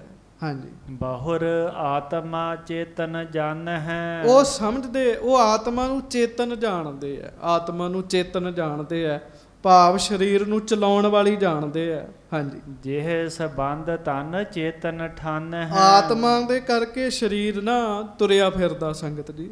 ਗੱਜ ਕੇ ਆਖੋ ਵਾਹਿਗੁਰੂ। ਆਤਮਾ ਕਰਕੇ ਸਰੀਰ ਤੁਰਿਆ ਫਿਰਦਾ ਜੀ। ਹਾਂਜੀ, ਉਹ ਸਮਝਦੇ ਆ ਸਾਡੇ ਅੰਦਰ ਜੀਵ ਆਤਮਾ ਹੈ ਤਾਂ ਸਾਡਾ ਸਰੀਰ ਚੇਤਨ ਹੈ, ਹਿਲ ਜੁਲ ਰਿਹਾ ਜੀ। ਹਾਂਜੀ, ਫਰਕਾਵਨ ਚਖ ਆਦ ਰਖੀ ਕੇ। ਜੇ ਵਿੱਚੋਂ ਆਤਮਾ ਨਿਕਲ ਜਾਵੇ ਤੇ ਗੁਰੂ ਅੰਗਦ ਦੇਵ ਸਾਹਿਬ ਮਹਾਰਾਜ ਕਹਿੰਦੇ ਭਾਈ ਪਾਰੋ ਫਿਰ ਇਹ ਸਰੀਰ ਜਿਹੜਾ ਨਾ, ਸਰੀਰ ਦੀ ਤੇ ਛੱਡੋ ਅੱਖ ਵੀ ਨਹੀਂ ਫੜਕ ਸਕਦੀ ਜੀ। ਵਿੱਚੋਂ ਆਤਮਾ ਨਿਕਲ ਜਾਵੇ, ਅੱਖ ਚਮਕ ਸਕਦਾ ਬੰਦਾ ਜੀ? ਨਹੀਂ ਚਮਕ ਸਕਦਾ। ਜਿੰਨੀਆਂ ਇੰਦਰੀਆਂ ਹਿਲ ਜੁਲ ਰਹੀਆਂ ਨੇ ਆਤਮਾ ਕਰਕੇ ਆ, ਮਹਾਰਾਜ ਕਹਿਣ ਲੱਗੇ। ਹਾਂਜੀ, ਜਿਸ ਬਿਨ ਹੋਤ ਨਹੀਂ ਲਖ ਨੀਕੇ। ਇਹਦੇ ਤੋਂ ਬਗੈਰ ਕੁਝ ਵੀ ਚੰਗਾ ਨਹੀਂ ਫਿਰ ਲੱਗਦਾ। ਮਾੜਾ ਜਾਂ ਸਾਧ ਸੰਗਤ ਜੀ ਪਰਮੇਸ਼ਰ ਆਤਮਾ ਕੱਢੇ ਤਾਂ ਫਿਰ ਵੇਖੀਏ ਵੀ ਸਰੀਰ ਦਾ ਕੀ ਬਣਦਾ, ਕੁਝ ਵੀ ਨਹੀਂ। ਹਾਂਜੀ, ਪੁਨ ਆਤਮ ਕੋ ਰੂਪ ਆਨੰਦ। ਹਾਂਜੀ, ਪਰਖਤ ਭਲੇ ਸਦਾ ਬਿਨ ਦੁੰਦ। ਇਸ ਕਰਕੇ ਉਹ ਆਤਮਕ ਰੂਪ ਵਿੱਚ, ਆਨੰਦ ਵਿੱਚ, ਬਿਨਾਂ ਕਿਸੇ ਦਵੰਦ ਤੋਂ, ਬਿਨਾਂ ਕਿਸੇ ਦਵੈਸ਼ ਤੋਂ ਸੰਗਤ ਜੀ ਉਹ ਲੀਨ ਰਹਿੰਦੇ ਆ। ਜਿਹੜੇ ਪਰਮਹੰਸ ਹੁੰਦੇ ਆ ਉਹ ਭਾਵ ਤਤ ਨੂੰ ਗ੍ਰਹਿਣ ਕਰਦੇ, ਤਤ ਨੂੰ ਜੀ। ਹਾਂਜੀ, ਵਿਸ਼ਿਆਨ ਵਿਖੇ ਆਨੰਦ ਕਲਪੰਤਾ। ਉਹਨਾਂ ਨੂੰ ਪਤਾ ਵਿਸ਼ੇ ਵਿਕਾਰਾਂ ਦਾ ਜਿਹੜਾ ਆਨੰਦ ਹੈ ਕਲਪਨਾ ਮਾਤਰ ਹੈ, ਥੋੜੇ ਸਮੇਂ ਵਾਸਤੇ ਹੈ। ਹਾਂਜੀ, ਇਹੋ ਮਮ ਰੂਪ ਨਾ ਅੱਗੇ ਲਖੰਤਾ। ਇਹ ਮੇਰਾ ਰੂਪ ਨਹੀਂ ਹੈ, ਸਰੀਰ ਮੈਂ ਨਹੀਂ ਆ, ਨਾ ਮੈਂ ਸਰੀਰ ਆ, ਨਾ ਮੈਂ ਵਿਸ਼ੇ ਵਿਕਾਰ ਆ। ਇਹ ਸਭ ਝੂਠ ਹੈ। ਜਿਹੜੇ ਪਰਮਹੰਸ ਦੀ ਅਵਸਥਾ ਵਾਲੇ ਹੈ ਉਹ ਇਸ ਗੱਲ ਨੂੰ ਜਾਣਦੇ ਹਨ। ਪਰਮਹੰਸ ਸੋ ਕਹੀਐ ਹੈ ਰੂਪ। ਸਤ ਚੇਤਨ ਆਨੰਦ ਅਨੂਪ। ਪਰਮਹੰਸ ਕੌਣ ਹੈ? ਜਿਹੜਾ ਸਤ ਚੇਤਨ ਆਨੰਦ ਅਨੂਪ ਵਾਹਿਗੁਰੂ ਦੇ ਨਾਲ ਜੁੜਿਆ ਹੋਵੇ। ਤਨ ਤੇ ਨਿਆਰੋ ਜਾਣਹਿ ਐਸੇ। ਮੰਦਰ ਵਿਖੇ ਬਸੇ ਕੋ ਜੈਸੇ। ਮਹਾਰਾਜ ਕਹਿੰਦੇ ਉਹ ਪਤਾ ਆਪਣੇ ਆਪ ਨੂੰ ਕਿਵੇਂ ਦਾ ਸਮਝਦੇ। ਪ੍ਰਮਾਣ ਦਿੱਤਾ ਜਿਵੇਂ ਕੋਈ ਬੰਦਾ ਸੰਗਤ ਜੀ ਘਰ ਵਿੱਚ ਰਹਿ ਰਿਹਾ, ਗੱਜ ਕੇ ਆਖੋ ਵਾਹਿਗੁਰੂ। ਕੁਝ ਸਮੇਂ ਬਾਅਦ ਮੰਨ ਲਓ ਉਹਨੂੰ ਘਰ ਛੱਡਣਾ ਪੈਂਦਾ ਜੀ, ਉਹ ਦੂਜੇ ਘਰ 'ਚ ਜਾ ਕੇ ਰਹਿਣ ਲੱਗ ਪੈਂਦਾ। ਤੇ ਇਹਦਾ ਮਤਲਬ ਇਹ ਤੇ ਨਹੀਂ ਵੀ ਉਹ ਆਪ ਉਹ ਪਹਿਲਾ ਘਰ ਹੀ ਸੀ, ਨਹੀਂ, ਉਹ ਆਪ ਵੱਖਰਾ ਹੈ। ਪਹਿਲਾਂ ਦੂਜੇ ਘਰ 'ਚ ਰਹਿ ਰਿਹਾ ਸੀ, ਹੁਣ ਦੂਜੇ ਘਰ 'ਚ ਆ ਗਿਆ ਜੀ। ਬੰਦਾ ਤੇ ਮਕਾਨ ਨਹੀਂ ਨਾ ਹੈਗਾ, ਮਕਾਨ ਤਾਂ ਰਹਿਣ ਵਾਲੀ ਇੱਕ ਥਾਂ ਹੈ। ਬਸ ਜਿਵੇਂ ਮਕਾਨ ਰਹਿਣ ਵਾਲੀ ਇੱਕ ਥਾਂ ਹੈ, ਉਵੇਂ ਸਰੀਰ ਆਤਮਾ ਦੇ ਰਹਿਣ ਵਾਲੀ ਇੱਕ ਥਾਂ ਹੈ, ਜਗ੍ਹਾ ਹੈ। ਇੰਨੀ ਉੱਚੀ ਅਵਸਥਾ ਵਿੱਚ ਹੁੰਦੇ ਆ ਪਰਮਹੰਸ। ਹਾਂਜੀ, ਤਿਸ ਕੋ ਆਪਨੋ ਰੂਪ ਪਛਾਨ ਹੈ। ਹਾਂਜੀ, ਤਨ ਹੰਤਾ ਨਿਰਨੈ ਕਰ ਹਨ ਹੈ। ਆਤਮਾ ਨੂੰ ਆਪਣਾ ਰੂਪ ਪਛਾਣ ਕੇ ਸਰੀਰ ਦੇ ਹੰਕਾਰ ਨੂੰ ਛੱਡ ਦਿੰਦੇ। ਜਿੰਨੀ ਹਉਮੈ ਸਰੀਰ ਕਰਕੇ ਹੀ ਹੈ ਸਾਰੀ ਜੀ। ਜੇ ਆਤਮਕ ਪੱਧਰ ਤੇ ਆਈਏ ਤੇ ਫਿਰ ਤੇ ਹਉਮੈ ਹੀ ਨਹੀਂ ਰਹਿ ਜਾਂਦੀ ਜੀ। ਉਹ ਸਰੀਰ ਦੀ ਹਉਮੈ ਛੱਡ ਦਿੰਦੇ ਜੀ। ਘਰ ਜਾਇਦਾਦ ਚੀਜ਼ਾਂ ਅਹੁਦੇ ਪਦਵੀਆਂ ਸਰੀਰ ਕਰਕੇ ਹੀ ਹੈ ਨਾ ਸਾਰੀਆਂ। ਤੇ ਉਹ ਸਰੀਰ ਦੀ ਹਉਮੈ ਛੱਡ ਦਿੰਦੇ, ਸਾਰੀਆਂ ਚੀਜ਼ਾਂ ਤੋਂ ਹਉਮੈ ਛੁੱਟ ਜਾਂਦੀ ਜੀ।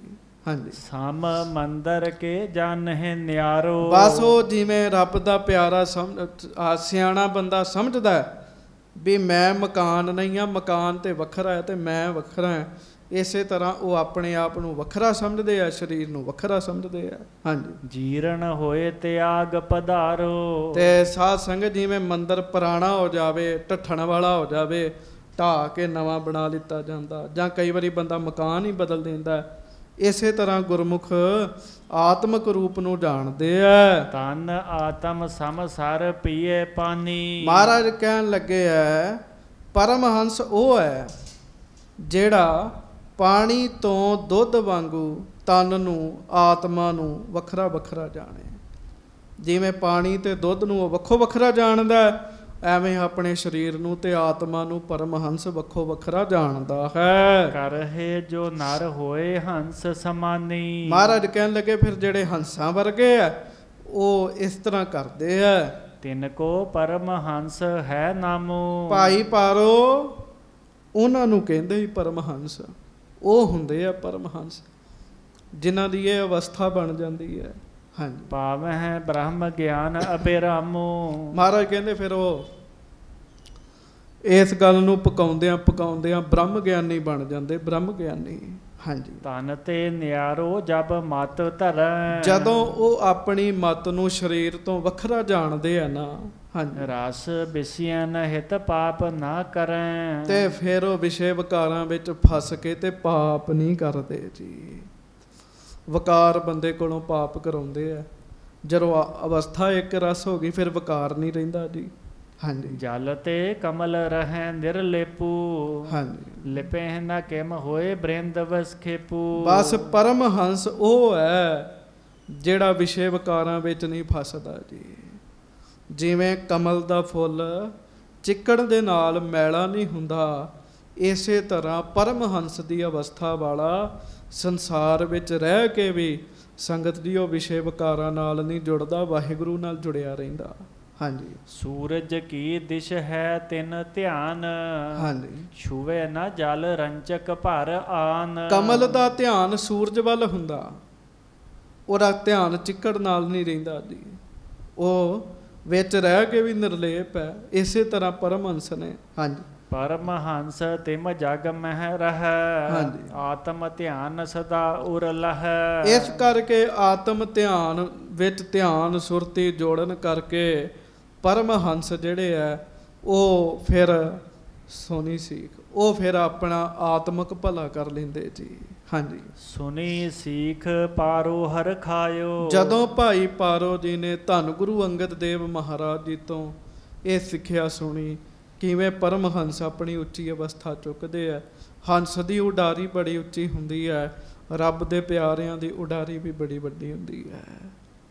ਹਾਂਜੀ। ਲਗਾ ਵਿਚਾਰਨ ਮਨ ਸੁਖ ਪਾਇਓ। ਲਗਾ ਵਿਚਾਰਨ ਮਨ ਸੁਖ ਪਾਇਓ। ਸੰਗਤ ਜੀ, ਭਾਈ ਪਾਰੋ ਜੀ ਫਿਰ ਉਸ ਗੱਲ ਦੀ ਵਿਚਾਰ ਕਰਨ ਲੱਗੇ ਵੀ ਮੈਂ ਵੀ ਇਹੋ ਜਿਹਾ ਬਣਨਾ ਜੋ ਮੈਂ ਸੁਣਿਆ, ਮੈਂ ਵੀ ਇਹੋ ਜਿਹਾ ਬਣਨਾ। ਹਾਂਜੀ। ਕਿਤਕ ਕਾਲ ਗੁਰ ਅੰਗਦ ਸੇਵ। ਫਿਰ ਭਾਈ ਪਾਰੋ ਜੀ ਕੁਝ ਸਮਾਂ ਤੇ ਗੁਰੂ ਅੰਗਦ ਦੇਵ ਮਹਾਰਾਜ ਜੀ ਦੀ ਹਜ਼ੂਰੀ ਵਿੱਚ ਰਹੇ ਜੀ। ਹਾਂਜੀ। ਪੁਨ ਭੇ ਅਮਰਦਾਸ ਗੁਰਦੇਵ। ਫਿਰ ਗੁਰੂ ਅਮਰਦਾਸ ਸਾਹਿਬ ਮਹਾਰਾਜ ਜੀ ਦੀ ਹਜ਼ੂਰੀ ਵਿੱਚ ਵੀ ਰਹੇ ਜੀ।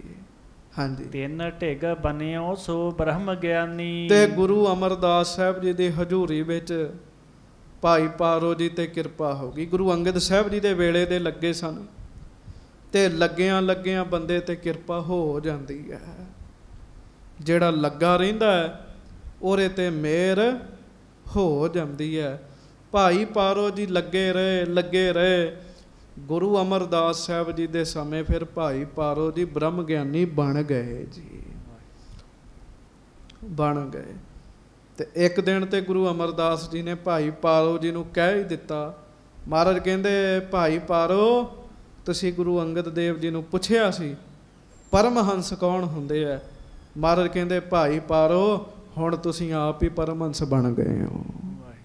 ਮਹਾਰਾਜ ਨੇ ਮਿਹਰ ਕੀਤੀ ਜੀ। ਫਿਰ ਭਾਈ ਪਾਰੋ ਜੀ ਦੀ ਇੰਨੀ ਉੱਚੀ ਅਵਸਥਾ ਹੋ ਗਈ, ਗੁਰੂ ਰਾਮਦਾਸ ਜੀ ਨੂੰ ਜਦੋਂ ਗੁਰਤਾ ਗੱਦੀ ਮਿਲਣੀ ਸੀ ਨਾ, ਤੇ ਗੁਰੂ ਅਮਰਦਾਸ ਜੀ ਨੇ ਭਾਈ ਪਾਰੋ ਜੀ ਨੂੰ ਕਿਹਾ, ਭਾਈ ਪਾਰੋ ਗੁਰਤਾ ਗੱਦੀ ਦੇ ਦਈਏ ਤੈਨੂੰ। ਮਤਲਬ ਖੁਦ ਗੁਰੂ ਸਾਹਿਬ ਨੇ ਕਿਹਾ ਸੀ, ਭਾਈ ਪਾਰੋ ਤੁਹਾਨੂੰ ਗੁਰਤਾ ਗੱਦੀ ਦੇ ਦਿੰਦੇ ਆ। ਤੇ ਭਾਈ ਪਾਰੋ ਜੀ ਨੇ ਹੱਥ ਜੋੜ ਕੇ ਕਿਹਾ ਸੀ, ਦਾਤਾ ਜੀ ਮੋਹ ਕਉ ਗੁਰ ਸਿੱਖੀ ਹੀ ਭਾਵੈ। ਮਹਾਰਾਜ ਮੈਨੂੰ ਗੁਰਸਿੱਖੀ ਚੰਗੀ ਲੱਗਦੀ ਹੈ, ਮੈਂ ਤੁਹਾਡਾ ਸਿੱਖ ਹੀ ਬਣਿਆ ਰਹਿਣਾ ਚਾਹੁੰਦਾ। ਮਹਾਰਾਜ ਮੈਂ ਗੁਰਤਾ ਤੇ ਗੁਰੂਆਂ ਨੂੰ ਚੰਗੀ ਲੱਗਦੀ ਹੈ, ਮੈਂ ਤਾਂ ਸਿੱਖ ਹਾਂ।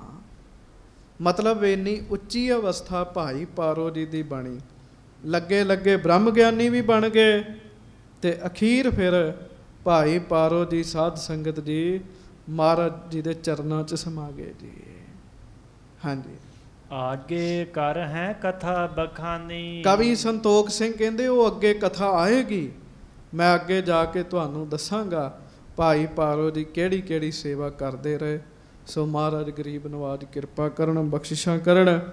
ਇਹ ਕਥਾ ਸੁਣੀ ਹੈ, ਜਿਵੇਂ ਭਾਈ ਪਾਰੋ ਜੀ ਸੁਣ ਕੇ ਤੇ ਕਮਾਉਣ ਲੱਗ ਪਏ ਜੀ। ਗੱਲ ਤੇ ਕਮਾਉਣ ਦੀ ਹੈ। ਸੁਣ ਉਪਦੇਸ਼ ਹਿਰਦੈ ਬਸਾਵਹੁ। ਗੱਲ ਤੇ ਹਿਰਦੇ 'ਚ ਗੱਲ ਵਸਾਉਣ ਦੀ ਹੈ। ਸੁਨਤ ਕਮਾਵਤ ਹੋਤ ਉਧਾਰ। ਕੀ ਪ੍ਰਾਪਤ ਹੁੰਦਾ ਹੈ? ਆਪ ਤਰੈ ਲੋਕਹਿ ਨਿਸਤਾਰ। ਸੱਚੇ ਪਾਤਸ਼ਾਹ ਗਰੀਬ ਨਵਾਜ ਕਿਰਪਾ ਕਰਨ, ਹੋਈਆਂ ਭੁੱਲਾਂ ਚੁੱਕਾਂ ਦੀ ਖਿਮਾ ਬਖਸ਼ਿਸ਼ ਕਰਨੀ। ਗੱਜ ਕੇ ਫਤਿਹ ਬੁਲਾਓ ਜੀ। ਵਾਹਿਗੁਰੂ ਜੀ ਕਾ ਖਾਲਸਾ, ਵਾਹਿਗੁਰੂ ਜੀ ਕੀ ਫਤਿਹ।